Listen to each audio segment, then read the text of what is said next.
Okay चलिए इस question को करते हैं। कहा गया है कि the age of father is twice the sum of age of his 2 children. तो 2 बच्चे हैं उसके और दोनों बच्चों का जो सम होगा उसके डबल के उसके फादर की एज है। तो सॉल्यूशन के हिसाब से देखा जाए तो फादर की एज को अगर मैंने मान लिया है एक्स, क्या मान लिया एक्स, और 2 चिल्ड्रन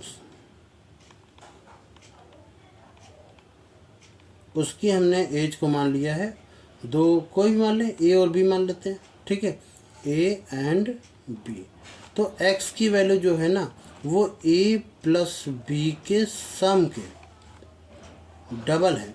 कितना है? डबल है। यानी ए और बी दोनों बच्चों की उम्र को जोड़ दीजिए और फिर उसके बाद 2 का मल्टीपल कर दीजिए, तब जा कर के वो पापा की एज निकल करके आएगी। कह रहा आफ्टर 20 ईयर, तो 20 साल बाद। 20 साल बाद क्या होगा कि फादर भी जो एक्स होंगे ना फादर, वो भी 20 साल बड़े हो जाएंगे और जो बच्चे हैं the age will be equal to the sum of the age of this children. तो बच्चों की उम्र का सम, बच्चों आपकी डबल नहीं होगा, आपकी सिर्फ सम होगा। सम होगा तो ए की वैल्यू, जो कि ए जो बच्चा था उसकी उम्र अगर ए था, ठीक है, अगर उसकी उम्र ए है तो वो भी तो 20 साल बड़ा हो जाएगा।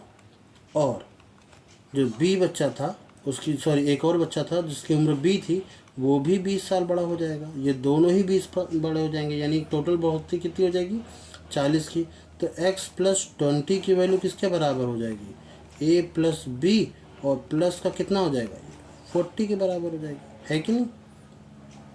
अच्छा अब a प्लस बी की वैल्यू यहाँ से क्या निकाल सकते हैं क्या, या x की वैल्यू रख सकते हैं, x की value 2 times of a plus B, तो 2 times of a plus B और प्लस का 20 इज इक्वल टू ये आ जाएगा a प्लस बी प्लस का 40।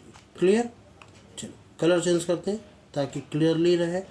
तो ये आ जाएगा 2a प्लस का 2b is equal to a plus B plus ये 40 में से 20 उठा जाएगा तो बचेगा सिर्फ 20। a में से a जाएगा तो a बचेगा, 2b में से भी b जाएगा तो b बचेगा, यानी कि इसकी वैल्यू कितनी आ गई 20। अगर a प्लस बी यानी दोनों बच्चों का सम 20 है तो दोनों बच्चों का सम का डबल ही तो पापा की एज थी, तो 20 का डबल कर दीजिए ज़रा सा, तो कितना आ गया 40, which is value of x। यानी पापा की उम्र कितनी होगी 40 साल होगी। कितना 40 ईयर, 40 साल की होंगे। तो कोई डाउट होगा तो ज़रूर बताइएगा।